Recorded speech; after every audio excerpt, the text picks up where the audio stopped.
नमस्कार दोस्तों, स्वागत है आपका स्टडी फॉर सिविल सर्विसेज में। वीडियो को पूरा देखिए। कोई भी आपका फीडबैक है, कोई सजेशन है, तुरंत वीडियो में कमेंट करके जरूर बताइए। अच्छा लगे तो वीडियो लाइक जरूर कर लीजिए और ऐसे वीडियो लगातार फ्री में पाने के लिए चैनल को तुरंत सब्सक्राइब कर लीजिए और बेल आइकन को जरूर टैप कर लीजिए ताकि आगे भी सारे वीडियो आपको मिलते रहे। यूट्यूब में फॉलो करते हैं तो प्लीज ये वाला फ्री टेलीग्राम चैनल जरूर ज्वाइन कर लीजिएगा। सारे नोटिफिकेशन, सारे अपडेट यहीं पे आते हैं, ध्यान रखिएगा। स्टडी फॉर सिविल सर्विसेज का कोई भी पेड ग्रुप अगर आपको ज्वाइन करना है तो सिर्फ 856480560660897523864455 यही नंबर है हमारे, सिर्फ जहां पे कॉल या व्हाट्सएप कर सकते हैं। इंस्टाग्राम पे हमारा पेज जरूर फॉलो कर लीजिएगा, studyforcivil.services है। ट्विटर पे हमको जरूर फॉलो कर लीजिएगा, @studyforcivils है। सारे क्वेश्चन अटेम्प्ट करिए और स्कोर अपना तुरंत कमेंट करके बताइए। चलिए यहाँ से नेक्स्ट क्वेश्चन देख लेते हैं। फर्स्ट क्वेश्चन है कि हाल ही में अजीत डोभाल और प्रसून जोशी समेत कितने लोगों को उत्तराखंड की सरकार ने 2022 का उत्तराखंड गौरव सम्मान प्रदान करने की घोषणा की है। ठीक है, तो इनको जो है नवंबर 2022 में जो हमारे देश के नेशनल सिक्योरिटी एडवाइजर हैं अजीत डोभाल, प्रसून जोशी ये जो है पोएट हैं, है ना, कई सारी फिल्म्स जो फेमस फिल्म्स हैं उनके लेखक हैं ये। इसके अलावा 3 और लोगों को मिला है, तो टोटल में कुल 5 लोगों को मिला है। ठीक है, तो 2 तो यहाँ लिखे हैं, तीसरे जो हमारे पूर्व सीडीएस रहे भारत के पहले बिपिन रावत जी, ठीक, इनको मिला। इसके अलावा जो है एक लेखक थे गिरीश चंद्र तिवारी, और 5वें जो है उनका नाम है ये पत्रकार हैं पूर्व के वीरेंद्र डंगवाल। ठीक, तो कुल 5 लोगों को मिला है। यहाँ पे बी ऑप्शन को चुनेंगे।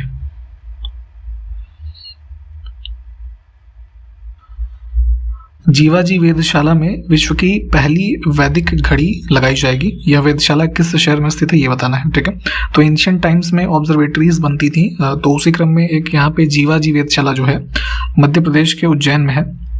यहाँ पे विश्व की पहली वैदिक घड़ी लगाई जाएगी। अब वैदिक घड़ी से मतलब क्या है कि बेसिकली एक कह लीजिए एंशिएंट टेक्नोलॉजी पे बेस्ड एक ऐसा सिस्टम डेवलप किया जा रहा है यहाँ पे, जो कि सन की जो पोजीशन है ना, तो उसके अकॉर्डिंग वो मूव करेगा। और इसको जो है 24 उसमें क्या बोलते हैं उसको, मतलब मुहूर्त में डिवाइड किया गया है। मतलब हर एक मुहूर्त 1 घंटे को मतलब डेडिकेटेड है इस तरीके से। तो थोड़ा इसको सर्च करके पढ़ लीजिएगा। तो यहाँ पे इसको उद्घाटन किया गया था अभी इस प्रोजेक्ट को, तो बी ऑप्शन हमारा करेक्ट होगा। ठीक, निम्नलिखित में से किस राज्य सरकार ने दलितों को, यानी कि जो हमारे शेड्यूल कास्ट और ट्राइब्स कम्युनिटी से लोग बिलोंग करते हैं, तो उनको उद्यमी बनाने की दिशा में मदद करने के लिए राज्य के हर जिले में परियोजना कार्यान्वयन इकाई, यानी कि इसको इंग्लिश में जो है प्रोजेक्ट इम्प्लीमेंटेशन यूनिट कहा जा रहा है, इसको गठित करने का निर्णय लिया है। तो ये अभी रिसेंटली यूपी गवर्नमेंट जो है इन्होंने अनाउंस किया था कि हर डिस्ट्रिक्ट में जितने भी 75 डिस्ट्रिक्ट हैं हमारे उत्तर प्रदेश में, वहाँ पे PIUs को एस्टैब्लिश किया जाएगा, और जिसकी मदद से जो हमारे इस कैटेगरी से बिलोंग करने वाले लोग हैं जो उद्यमी बनना चाहते हैं, तो उनको आने वाले उनके प्रोजेक्ट्स वगैरह के लिए हेल्प की जाएगी।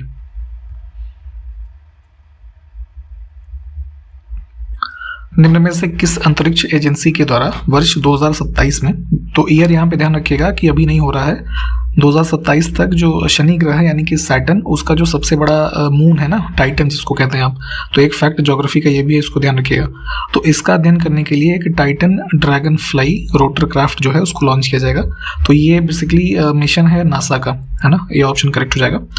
जैसे अर्थ का मून है ना सैटेलाइट, नेचुरल सैटेलाइट, तो ऐसे सैटर्न के कई सारे सैटेलाइट्स में से सबसे बड़ा जो है दैट इज टाइटन, और इसके अध्ययन के लिए इस मिशन को भेजा जाएगा। तो ऑप्शन ए करेक्ट हो जाएगा यहाँ से।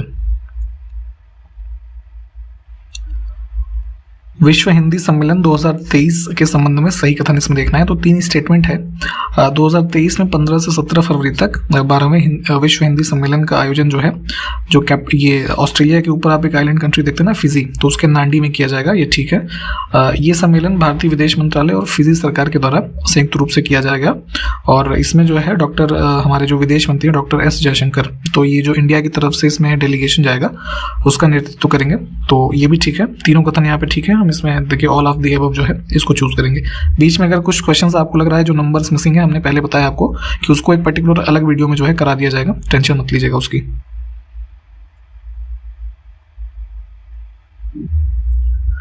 दुनिया के पहले सिंगल चार्जर नियम, ठीक, तो इसके संबंध में कौन सा कथन सही है देख लेते हैं। 2 स्टेटमेंट है। अक्टूबर 2022 में जो यूरोपियन यूनियन की ये पार्लियामेंट है, तो उन्होंने 2024 वर्ष तक जो यूरोपियन यूनियन के जितने भी देश हैं उनमें स्मार्टफोन, टैबलेट और कैमरा, है ना, इनके लिए सिंगल एक मतलब कि एक स्टैंडर्ड चार्जिंग पोर्ट होगा, जो कि तीनों डिवाइसेस में, चाहे कोई भी स्मार्टफोन हो, टैबलेट हो या फिर कैमराज हो, है ना, उसमें लगाने के लिए एक जो है अभी इसको पास किया था बिल को, ठीक है। तो ये उसी संबंधित स्टेटमेंट था, ये ठीक है। दूसरा स्टेटमेंट है कि वर्ष 2026 से लैपटॉप को भी शामिल करने के नियमों का विस्तार किया जाएगा। तो जो अभी नियम में ये 3 चीज़ें शामिल की गई हैं, स्मार्टफोन, टैबलेट और कैमरा, तो ये 2024 तक इनके लिए सिंगल चार्जर हो जाएगा और उसके बाद इसी नियमों के अंतर्गत 2026 से जो लैपटॉप्स होते हैं उनको भी शामिल किया जाएगा। अब ऐसा क्यों किया गया? जैसे आपको पता है कि अभी एंड्रॉयड में जैसे टाइप ए के चार्जर होते हैं, टाइप बी होते हैं, सी होते हैं, है ना। एप्पल के जो फ़ोन आते हैं उसके चार्जर्स अलग होते हैं। तो इसलिए सबको एक तरीके का करने के लिए एनवायरनमेंट फ्रेंडली थोड़ा ये इनिशिएटिव है, क्योंकि अलग अलग आप जैसे चार्जिंग पोर्ट्स, चार्जिंग केबल्स बना रहे हैं तो वो अब एक तरीके से कचरा तो इकट्ठा हो ही रहा है ना। तो सिंगल होगा तो मल्टीपल यूज़ में आ जाएगा, तो आपको अलग अलग चार्जर नहीं लेने पड़ेंगे। तो दोनों स्टेटमेंट हमारे ठीक हैं, इसमें सी ऑप्शन को चुनेंगे।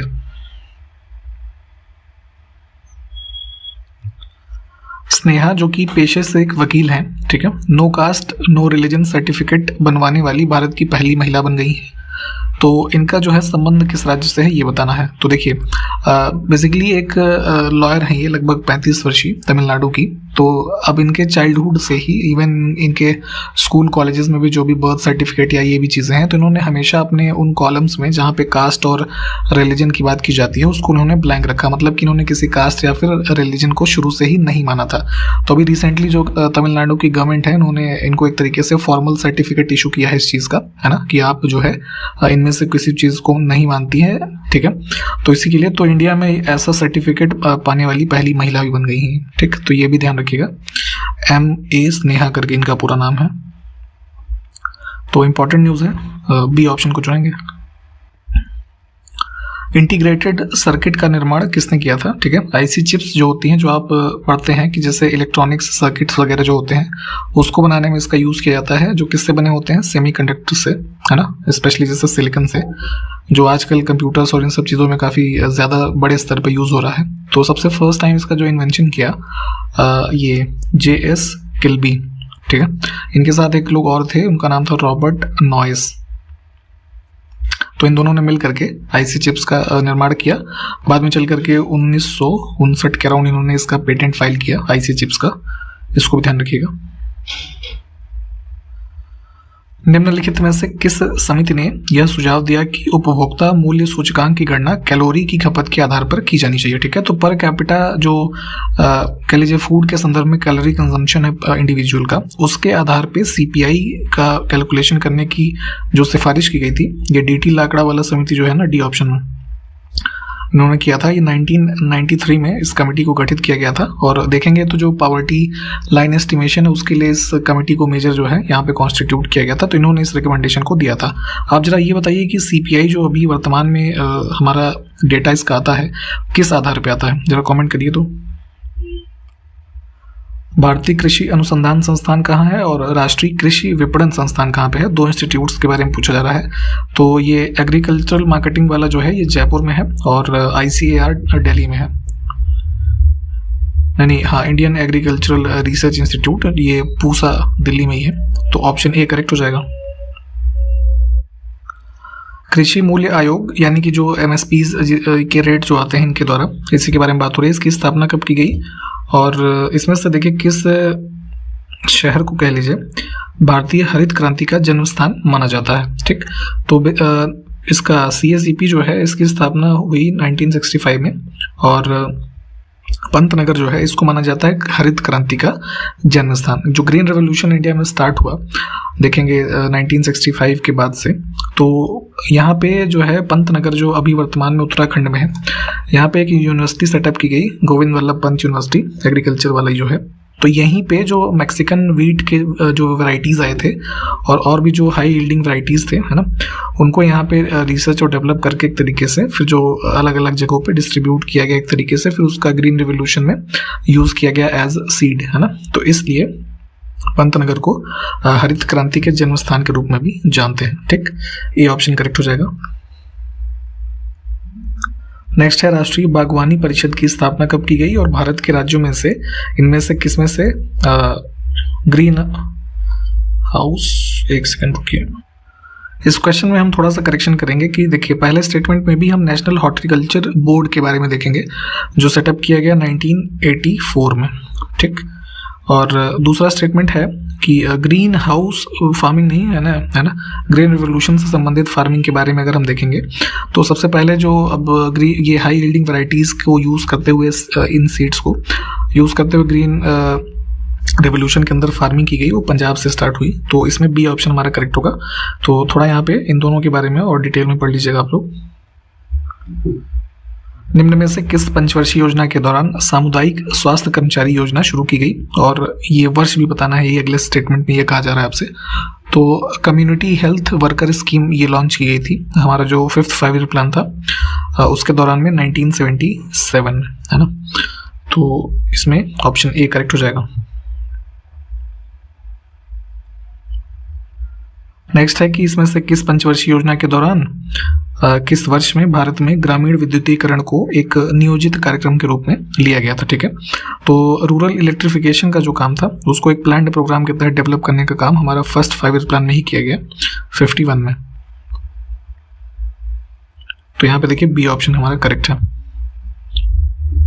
चकबंदी योजना जो उत्तर प्रदेश में चलाई गई, ठीक है, इसके बारे में आपको पता होना चाहिए कि जैसे मान लीजिए किसी व्यक्ति के 10 जगह पे खेत हैं थोड़े थोड़े, ठीक है, तो उसको इकट्ठा करके एक जगह पे उसको कंसोलिडेट कर देते थे और उसमें से कुछ थोड़ी सी ज़मीन जो है रास्ते वगैरह निकालने के लिए इसमें से यूज़ की जाती थी, है ना, जो सार्वजनिक हो जाती थी। तो इसके संबंध में चकबंदी योजना चलाई गई उत्तर प्रदेश में। तो सबसे पहले इसको जो है एक तरीके से ऐसे समझिए तो पायलट प्रोजेक्ट के बेसिस पे, है ना, स्टार्ट किया गया मुजफ्फरनगर और इधर सुल्तानपुर में। बी ऑप्शन हमारा जो है ये करेक्ट हो जाएगा। मुजफ्फरनगर में जो कैराना तहसील है वहाँ से किया गया था इसको। सुल्तानपुर में जो है एक मुसाफिर खाना तहसील करके है, वहाँ से इसको 1954 में स्टार्ट किया गया, ये ध्यान रखेंगे। उसके बाद जो है इसके सक्सेस के बाद इसको जो है पूरे स्टेट में लॉन्च किया गया 1958 में, है ना।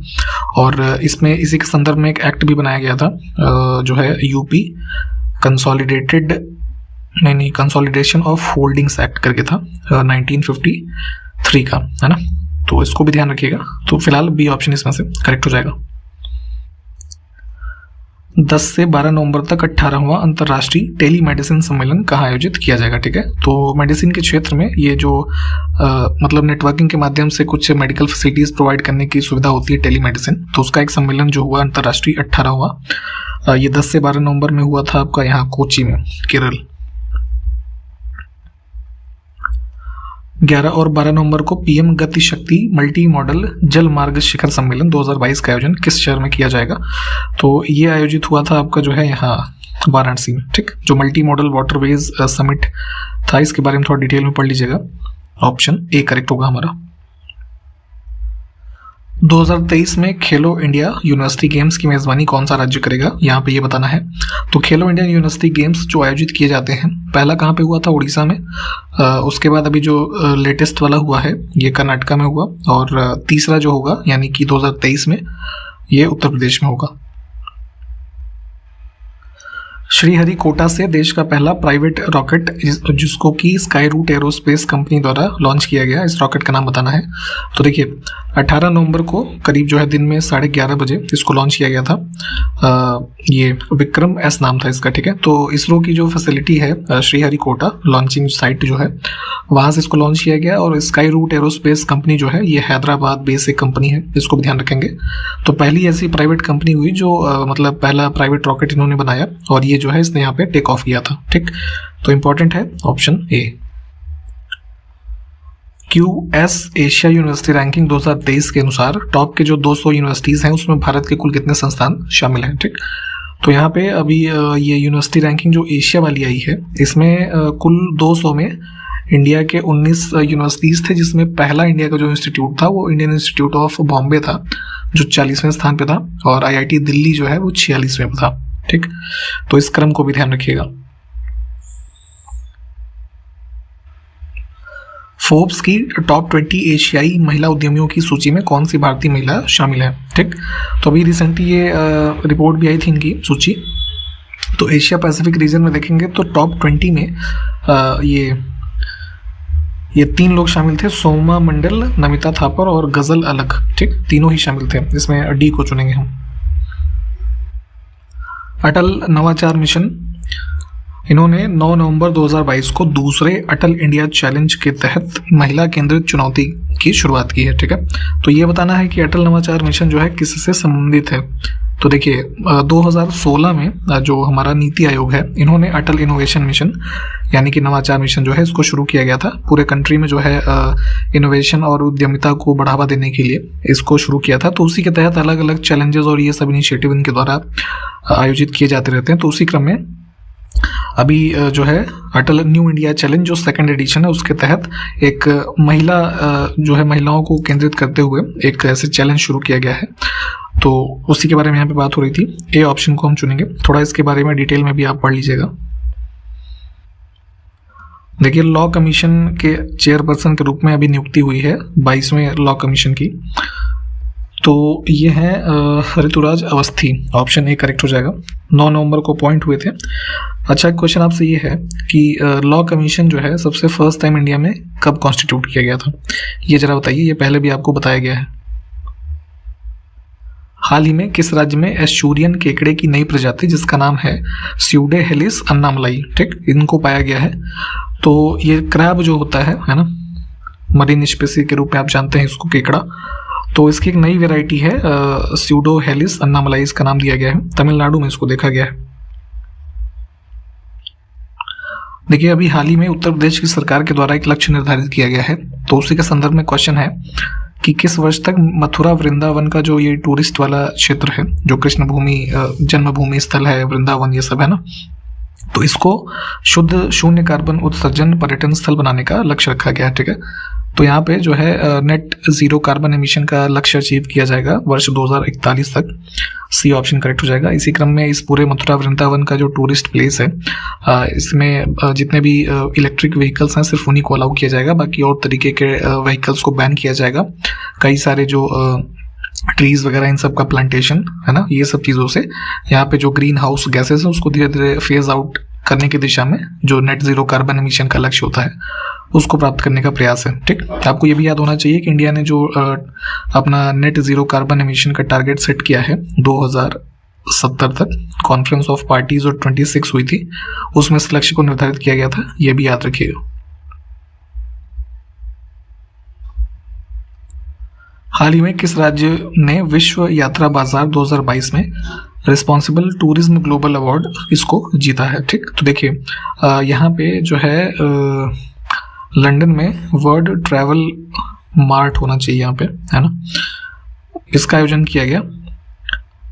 तो इसमें भारत के मतलब ये केरला टूरिज्म जो मतलब स्टेट है, केरला टूरिज्म एक तरीके से जो केरला के अंदर इनिशिएटिव है उसने जीता है रिस्पॉन्सिबल टूरिज्म ग्लोबल अवार्ड। ठीक, केरला में एक प्रोजेक्ट चला जाता है स्ट्रीट, इसको भी आप जो है पढ़ लीजिएगा। स्पेशली इस इनिशिएटिव को प्रदान किया गया है। ठीक, नेक्स्ट है कि महिला विश्व मुक्केबाजी चैंपियनशिप 2023 की मेजबानी कौन सा देश करेगा। तो ये होगा इंडिया में 2023 में वुमेन्स वर्ल्ड बॉक्सिंग चैंपियनशिप। किस राज्य या केंद्र शासित प्रदेश ने एक जिला एक उत्पाद योजना की तर्ज पर अब एक जिला एक खेल योजना जो है इसको लागू करेगी, ये यहाँ पे पूछा जा रहा है। तो अभी one district one product scheme के बारे में आप जानते ही हैं कि जनवरी 2018 में उत्तर प्रदेश की सरकार ने इसको शुरू करा था। तो उसी तर्ज पे अब यहाँ पे एक जिला एक खेल योजना जो है इसको शुरू किया जाएगा। डी ऑप्शन हमारा करेक्ट होगा। ओडीओपी स्कीम की जो है हमने शॉर्ट्स बना करके यूट्यूब और इंस्टाग्राम पे डाला था, अगर आपने नहीं देखे तो उसको देख लीजिएगा। हाल ही में निम्न में से कौन सा देश लेमन ग्रास के निर्यात में विश्व में सबसे बड़ा निर्यातक बन गया है। तो काफी इंपॉर्टेंट न्यूज ये है, लार्जेस्ट एक्सपोर्टर बन गया है लेमन ग्रास का इंडिया। ठीक, लेमन ग्रास को आप जानते हैं कि इसको जो है खाने में फ्लेवर के तरीके भी यूज किया जाता है, एज वेल एज इसको कई सारी मेडिसिनल प्रॉपर्टीज के कारण जो है यूज किया जाता है। ठीक, तो ध्यान रखेंगे बी ऑप्शन। हाल ही में दक्षिण भारत की पहली वंदे भारत एक्सप्रेस ट्रेन को, जो कि मैसूर और चेन्नई के बीच में चलती है, इसको हरी झंडी किसने दिखाई। तो कर्नाटका के दौरे पे जो है प्रधानमंत्री मोदी ने इसको इनॉग्रेट किया। सेमी हाई स्पीड जो ट्रेन हैं वंदे भारत, आप इसके बारे में जानते होंगे। तो अब इसके साथ कुल मिला के 5 ट्रेन हो गई हैं जो भारत में चलती हैं। पहली चलती है दिल्ली से वाराणसी, दूसरी जो चलाई गई थी न्यू दिल्ली से ही वैष्णो देवी के लिए, तीसरी चली जो वो आपका यहाँ मुंबई सेंट्रल से गांधीनगर के लिए। ठीक, और चौथी चलाई गई थी फिर न्यू दिल्ली से जो है अंडोरा करके एक जगह है हिमाचल प्रदेश में, वहाँ, और पांचवी ये है ना मैसूर और चेन्नई। निम्न में से भारत का पहला डबल डेकर एक्सप्रेसवे कहाँ बनाया जाएगा ये बताना है, ठीक है। तो अभी तक जैसे एक्सप्रेसवेज आप देखते हैं कि जैसे वो फ्लाई ओवर के टाइप में पिलर्स पे है ना ऊपर ऊपर ऐसे एक्सप्रेसवेज को बनाया जाता है, तो अब इसी में 2 फ्लोर के एक्सप्रेसवेज बनेंगे है ना, एक ऊपर एक नीचे। तो ऐसा ये हो रहा है नोएडा उत्तर प्रदेश में। देखिए 10 अक्टूबर तक की इन्फॉर्मेशन के अनुसार विश्व बैंक ने यानी वर्ल्ड बैंक एस्टिमेट की बात होगी यहाँ पे, तो इन्होंने फाइनेंशियल ईयर जो हमारा 2022-23 का है तो भारत का उसमें जो जीडीपी ग्रोथ होगा, पहले उन्होंने एस्टिमेट दिया था 7.5% के आसपास होगा, पर अभी जो है इसको दोबारा से अमेंड करके दिया गया है नया आंकड़ा 6.5%, ठीक।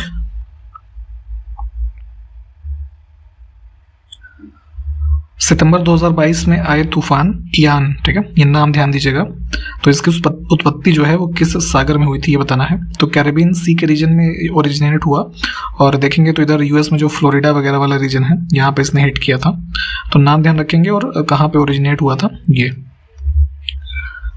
अगला देखिए कि यहाँ थीम इंग्लिश में देखेंगे चेंजिंग कोर्स ट्रांसफॉर्मिंग एजुकेशन, ठीक। थीम्स वगैरह को इंग्लिश में प्रेफर किया करिए आप लोग। तो इस थीम के साथ राष्ट्रीय शिक्षा दिवस 2022 किस दिन मनाया गया, तो आपको याद होना चाहिए 11 नवंबर को हम देश में नेशनल एजुकेशन डे ये मनाते हैं, किसके जो है बर्थ एनिवर्सरी के रूप में, तो जो हमारे पहले एजुकेशन मिनिस्टर थे अबुल कलाम आज़ाद जी, है ना। तो 11 नवंबर को ही मनाया गया, और इस बार की हमारी जो थीम थी चेंजिंग कोर्स ट्रांसफॉर्मिंग एजुकेशन, तो डी ऑप्शन को चुनेंगे। अक्टूबर 2022 में ओडिशा के पुरी में देश के दूसरे राष्ट्रीय आदर्श वेद विद्यालय, जिसको कि राष्ट्रीय मॉडल वैदिक स्कूल भी कहा जाता है, इसका उद्घाटन किसने किया, ठीक है। तो राष्ट्रीय वेद ये जो आदर्श वेद विश्वविद्यालय हैं इनको सेटअप किया जा रहा है भारत में, जिससे जो हमारे 4 वेदास हैं उनके बारे में जो नॉलेज है उसको फैलाया जा सके। तो पहला जो ये इस तरीके का विद्यालय खोला गया था, इसको यहाँ उज्जैन मध्य प्रदेश में इनॉग्रेट किया गया था, इसको भी ध्यान रखिएगा। दूसरा उड़ीसा के पुरी में अभी किया गया है, और इसको किया है हमारे एजुकेशन मिनिस्टर धर्मेंद्र प्रधान ने।